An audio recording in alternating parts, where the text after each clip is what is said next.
Welcome to SGN videos. आज की कहानी दक्षिण भारत का एक ऐसा मंदिर जो पूरे साल में सिर्फ 7 दिन ही खुलता है और बाकी 358 दिन तक बिल्कुल बंद रहता है। ना कोई पूजा, ना कोई भक्त और ना ही कोई पुजारी। मंदिर को बंद करते वक्त अंदर एक दिया जलाया जाता है। देवी को ताजे फूल और चावल का प्रसाद चढ़ाया जाता है। पर जब 358 दिन बाद दिवाली के समय मंदिर के द्वार दोबारा खुलते हैं तो वो दिया बिना तेल और ऑक्सीजन के भी जलता रहता है और फूल व प्रसाद वैसे के वैसे ही रहते हैं, मानो अभी अभी चढ़ाए गए हों।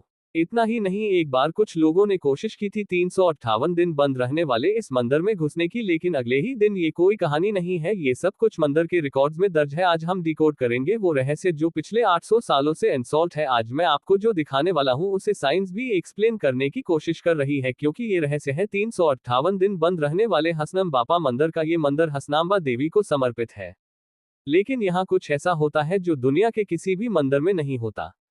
हर साल दिवाली की बाली पधमी के अगले दिन मंदिर के मुख्य पुजारी अंदर प्रवेश करते हैं। वे मां हसनाम्बा के सामने एक दिया जलाते हैं, ताजे फूल चढ़ाते हैं और चावल का भोग लगाते हैं। फिर मंदिर का दरवाजा संपूर्ण बंद कर दिया जाता है और उस पर एक विशेष सील लगाई जाती है। ऐसी सील जिसे अगले 358 दिनों तक कोई भी खोल नहीं सकता, न पुजारी, न भक्त और न ही कोई सरकारी अधिकारी। क्यों? इसका जवाब आपको कुछ ही देर में इस वीडियो में मिलने वाला है, लेकिन उससे पहले ये समझना जरूरी है। साल 2023 में जब मंदिर के दरवाजे खोले गए तो मीडिया को अंदर जाने की अनुमति दी गई। कैमरे चल रहे थे और जो दृश्य सामने आया वो पूरे भारत में वायरल हो गया। वो दिया जो 358 दिन पहले जलाया गया था अब भी जल रहा था, बिना तेल, बिना ऑक्सीजन के। जब भारतीय वैज्ञानिकों ने गणना की कि एक सामान्य दिया सिर्फ 6 से 8 घंटे तक जलता है, तो ये देखकर सब हैरान रह गए कि ये दिया 8592 घंटे से जल रहा था। तो क्या इसने विज्ञान को चुनौती दी या फिर ये देवी का रहस्य है? लेकिन ये तो बस शुरुआत थी। जब पुजारियों ने प्रसाद की जांच की तो पाया कि 1 साल पहले देवी को चढ़ाए गए फूल और चावल अभी पूरी तरह ताजा थे, मानो अभी अभी देवी को अर्पित किए गए हों। आपके मन में ये सवाल जरूर आया होगा कि मंदिर को सिर्फ 7 दिन ही क्यों खोला जाता है? फूल और प्रसाद 1 साल तक कैसे फ्रेश रह सकते हैं? और सिर्फ 200 मेगालीटर तेल वाला दिया आखिर 358 दिन तक कैसे जलता है? तो आए जानते हैं इन सभी सवालों के जवाब, उनके इतिहास और असली रहस्य के बारे में।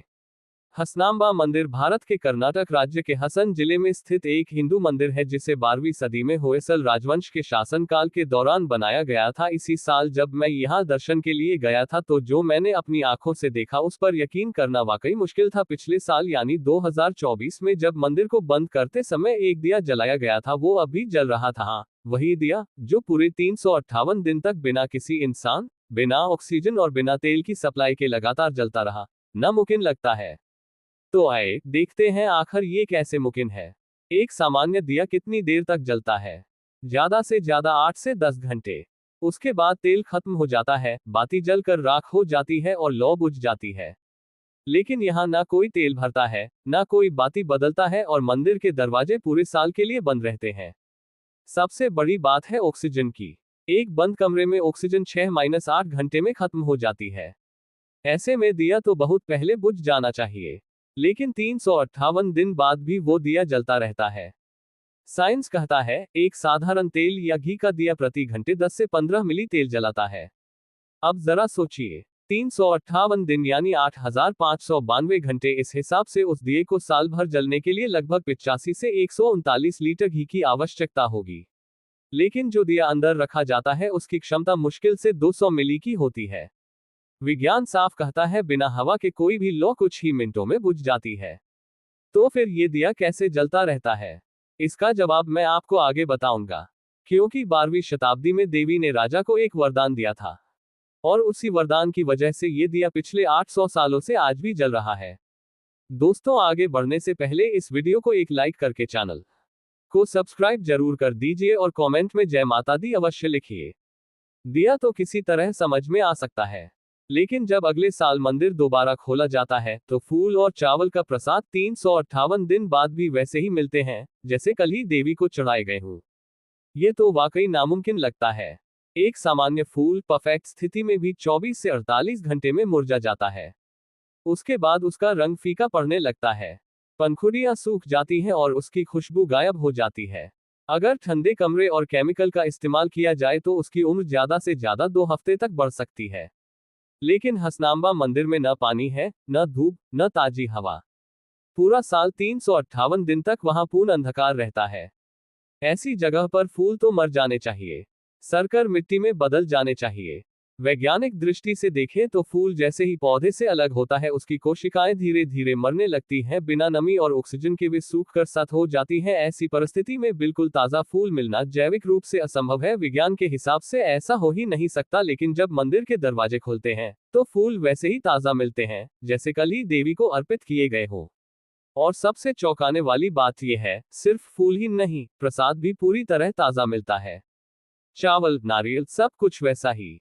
358 दिन बाद भी ना फंगस, ना कीड़े, ना सड़न, सब कुछ वैसा ही, जैसे मानो समय वही ठहर गया हो। मैंने खुद ये नजारा 2025 में देखा जब मैं मंदिर के भीतर गया था। मैंने एक पुजारी से पूछा, ये कैसे संभव है?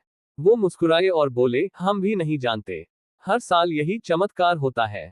भक्तों का मानना है कि ये देवी हसनांबा की कृपा है, जो न सिर्फ दिए, फूल और प्रसाद को संरक्षित रखती है, बल्कि उन्हें जीवंत बनाकर अपनी उपस्थिति का संकेत देती है। ये हमें याद दिलाता है कि जहां आस्था सच्ची होती है वहां समय भी ठहर जाता है। अब बात करते हैं उस 800 साल पुराने इतिहास और रहस्य की, जब देवी ने राजा को वरदान दिया था कि 358 दिन तक दिया जलता रहेगा और फूल व प्रसाद कभी खराब नहीं होंगे। इस कहानी की शुरुआत तब होती है जब अंधकासुर नाम का एक राक्षस कठोर तपस्या करके ब्रह्मा जी को प्रसन्न करता है और उनसे अदृश्य होने का वरदान प्राप्त करता है। वरदान मिलते ही अंधकासुर का अहंकार बढ़ गया। उसने मनुष्यों, देवताओं और ऋषि मुनियों को सताना शुरू कर दिया। चारों ओर भय और अराजकता फैल गई। तब सभी देवता भगवान शिव के पास पहुंचे और विनती की कि वो इस राक्षस का वध करे। भगवान शिव ने युद्ध का संकल्प लिया, लेकिन अंधकासुर को एक और वरदान प्राप्त था कि उसके रक्त की हर बूंद जो भी धरती पर गिरेगी वहीं से एक नया अंधकासुर जन्म ले लेगा। जैसे जैसे भगवान शिव प्रहार करते, हर रक्त की बूंद से अनगिनत राक्षस उत्पन्न होते जाते। युद्ध बढ़ता गया और देवताओं की शक्ति कमजोर पड़ने लगी। जब स्थिति असहनीय हो गई तब भगवान शिव ने देवी आदि शक्ति से सहायता मांगी। देवी ने कहा, जब 7 शक्तियां एक साथ प्रकट होंगी तभी अंधकासुर का अंत संभव होगा। और इसी प्रकार जन्म हुआ सप्तमातृकाओं का ब्रह्माणी, महेश्वरी, कौमारी, वैष्णवी, बाराही, इंद्रानी और चामुंडा। फिर युद्ध दोबारा आरंभ हुआ। महादेव ने अपना त्रिशूल उठाया और उसे अंधकासुर के गले में भेद दिया, लेकिन अंधकासुर के हर रक्त की बूंद से एक नया राक्षस जन्म लेता रहा। तभी देवी चामुंडा ने अपनी विशाल जिह्वा फैलाए और उस राक्षस के हर रक्त बिंदु को पी लिया ताकि उस अंधकार से कोई नया जन्म न ले सके। अंततः देवियों की विजय हुई और अंधकासुर भस्म हो गया। तब भगवान शिव ने कहा, हे मातृकाओं, तुम्हारा तेज सदा पृथ्वी पर रहेगा और तुम पृथ्वी लोक पर भक्तों के दुख दूर करोगी। युद्ध के बाद सप्तमातृकाएं पृथ्वी पर अवतरित हुई और विचरण करने लगी। एक बार देवियां वाराणसी से दक्षिण की ओर यात्रा पर निकली। जब वे आकाश मार्ग से हासन के ऊपर से गुजरी तो यहाँ की अद्भुत प्राकृतिक सुंदरता देखकर मुग्ध हो गईं और यही विराजमान होने का संकल्प लिया। महेश्वरी, कौमारी और वैष्णवी तीनों देवियां चींटियों के टीलों के रूप में रूपांतरित हो गई। ब्रह्माणी, इंद्राणी और वाराही ने पास के कुओं में निवास किया, जबकि ब्राह्मी देवी ने हासन से लगभग 40 किलोमीटर दूर केचममना होसकोटे में अपना स्थान बनाया। कई सदियों बाद इस भूमि का शासन होयसला राजवंश के एक सामंत कृष्णपा नायक के अधीन था। एक रात कृष्णपा नायक के स्वप्न में देवी ने दर्शन दिए और कहा, हे राजन, हमने इस पवित्र भूमि को अपना निवास बनाने का निर्णय लिया है। जहां तुम्हें 3 चींटियों के टीले एक साथ दिखाई दें, वही हमारा आसन स्थल होगा। वहां मेरा मंदिर बनवाओ और वहां से मेरी शक्ति सदियों तक विराजमान रहेगी। अगली सुबह कृष्णपा नायक ने उस स्वप्न को दैवी संकेत मान लिया। उन्होंने पूरे क्षेत्र की खोज शुरू की और जब एक स्थान पर उन्हें 3 चींटियों के टीले एक दूसरे के पास दिखाई दिए तो वे भाव विभोर होकर नतमस्तक हो गए और बोले, यही वो स्थान है जहां देवी ने मुझे बुलाया है। फिर कृष्णपा नायक ने वही देवी हसनांबा मंदिर का निर्माण कराया। अगर आप भी डेली डिकोडिंग जैसा अपना YouTube चैनल स्टार्ट करना चाहते हैं तो डिस्क्रिप्शन में टेलीग्राम चैनल का लिंक दिया है, उसको ज्वाइन कर लीजिए। वो आपको 3 मंथ में सक्सेसफुल यूट्यूबर बना देगा। भक्तों की श्रद्धा इतनी बढ़ती गई कि लोग दूर दूर से देवी के दर्शन के लिए आने लगे। देवी हसनांबा अपने भक्तों के सभी दुख दूर करती है और उन पर अपनी कृपा दृष्टि बनाए रखती है, लेकिन जो भी उनके भक्तों को कष्ट पहुंचाता है, देवी उसे कठोर दंड देती है। इन्हीं चमत्कारों में से एक कथा बहुत प्रसिद्ध है जिसे सोसे कल्लू कहा जाता है, अर्थात बहू का पत्थर। 12वीं शताब्दी की बात है, एक श्रद्धालु महिला थी जो देवी हासनांबा की अत्यंत भक्त थी। वो हर दिन मंदिर आती, पूरे मन और आस्था से माता की पूजा करती थी। लेकिन उसकी सास हमेशा उसे परेशान करती और उसके धार्मिक कार्यों में बाधा डालती रहती थी। एक दिन जब वो मंदिर में देवी के सामने प्रार्थना कर रही थी, तो उसकी सास गुस्से में वहां पहुंच गई। उसने ताना मारा, तुझे क्या ज्यादा जरूरी है, मंदिर आना या घर के काम? और क्रोध में आकर उसके सिर पर एक कटोरा मार दिया। बहू के माथे से हूं बहने लगा। वो जमीन पर गिर पड़ी, घायल और पीड़ित हो गई। दर्द और अपमान से टूटी उस बहू ने देवी हासनांबा से रक्षा की प्रार्थना की। माँ, अब बस मुझे अपनी शरण में ले लो। उसकी सच्ची भक्ति और पीड़ा देखकर देवी हासनांबा ने उसकी पुकार सुन ली। देवी ने उसे पत्थर का रूप दे दिया। पर यह दंड नहीं था, यह सुरक्षा का आशीर्वाद था। देवी ने उसे अपने पास स्थान दिया ताकि कोई फिर उसे पीड़ा ना दे सके। देवी ने कहा, तुम सदा मेरे पास रहोगी और धीरे धीरे मेरे चरणों तक पहुंचोगी। ये उसकी भक्ति और त्याग का पुरस्कार था। कहा जाता है, हर साल वो पत्थर, जिसे लोग सोसे कल्लू कहते हैं, देवी की मूर्ति की ओर धान के एक दाने जितना आगे बढ़ता है। और जब वो पत्थर देवी हासनांबा के चरणों तक पहुंच जाएगा, तब वो मोक्ष प्राप्त करेगी और उसी खशन कलियुग का अंत हो जाएगा। आज भी सोसे कल्लू मंदिर के गर्भगृह में देवी की मूर्ति के पास स्थित है। ये पत्थर एक महिला की आकृति जैसा दिखाई देता है। हर साल हजारों भक्त इसके दर्शन करते हैं और अपनी पारिवारिक समस्याओं से मुक्ति के लिए प्रार्थना करते हैं। ये कथा आज भी देवी हासनांबा मंदिर की जीवंत परंपरा का हिस्सा है, जहां भक्ति, आस्था और चमत्कार एक साथ सांस लेते हैं। जैसे जैसे देवी हासनांबा के चमत्कारों की चर्चा दूर दूर तक फैलने लगी, वैसे वैसे मंदिर में दान और संपत्ति भी अपार बढ़ने लगी।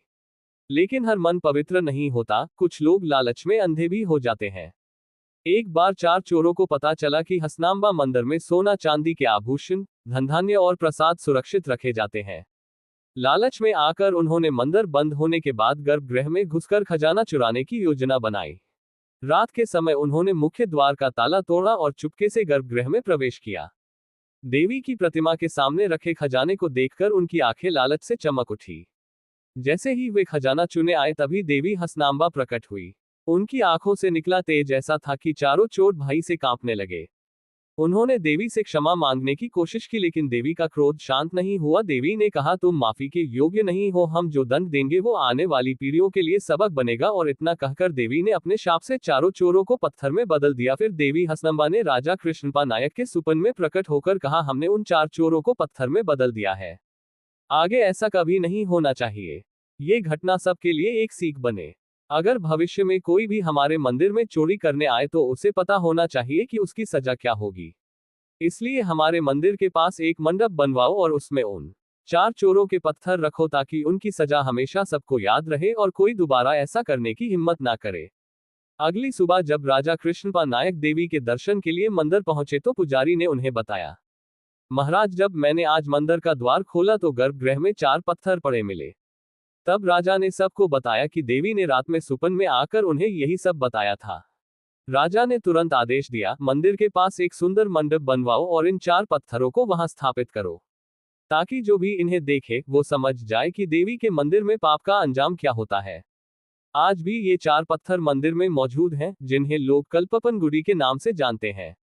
भक्तों का मानना है कि ये पत्थर देवी की शक्ति से संरक्षित हैं और आज भी हर उस व्यक्ति को चेतावनी देते हैं जो बुरे इरादे से मंदिर की ओर आते हैं। अब बात करते हैं उस रहस्य की जिसकी वजह से ये मंदिर साल में सिर्फ 7 दिन ही खोला जाता है। आखिर ऐसा कौन सा रहस्य है जिसके कारण दिया पूरे 358 दिन चलता रहता है?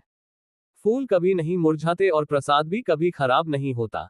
एक दिन महेश्वरी, कौमारी और वैष्णवी तीनों देवियों ने सोचा। तीनों देवियां गांव में पहुंची। कुछ महिलाएं आंगन में जादू लगाकर सफाई कर रही थी, तो कुछ मिर्च पीसकर मसाला बना रही थी। मिर्च की तीखी गंध और आंगन की धूल देवियों की नाक और आंखों में चली गई।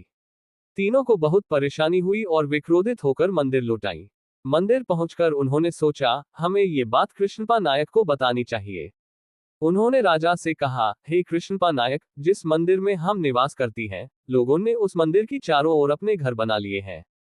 उन घरों से निकलने वाली धूल, मिर्च की तीखी गंध और कूड़े की बदबू हमें असहनीय लगती है।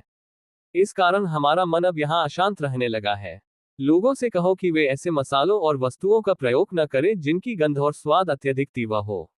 अगर ये संभव नहीं है तो हम ये स्थान छोड़कर हमेशा के लिए चले जाएंगी।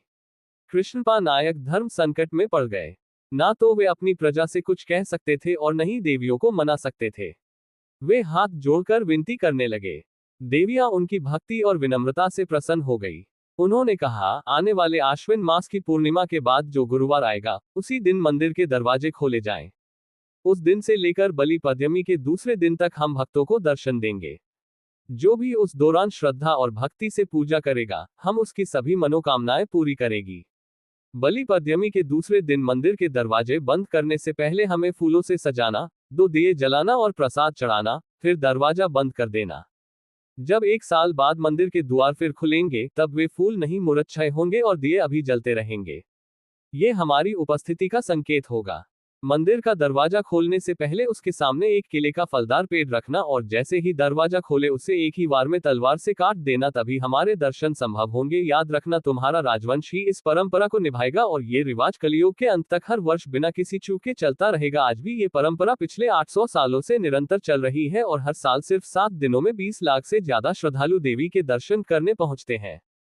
तो दोस्तों, यही था वो रहस्य जो पिछले 800 सालों से आज तक चला आ रहा है। अगर आपको ये वीडियो पसंद आया हो तो कमेंट में जरूर बताएं और ऐसे ही और रहस्यमय वीडियो देखने के लिए हमारे चैनल को सब्सक्राइब करना बिल्कुल मत भूलिए। मिलते हैं बहुत जल्द एक नई डॉक्यूमेंट्री के साथ, तब तक के लिए धन्यवाद।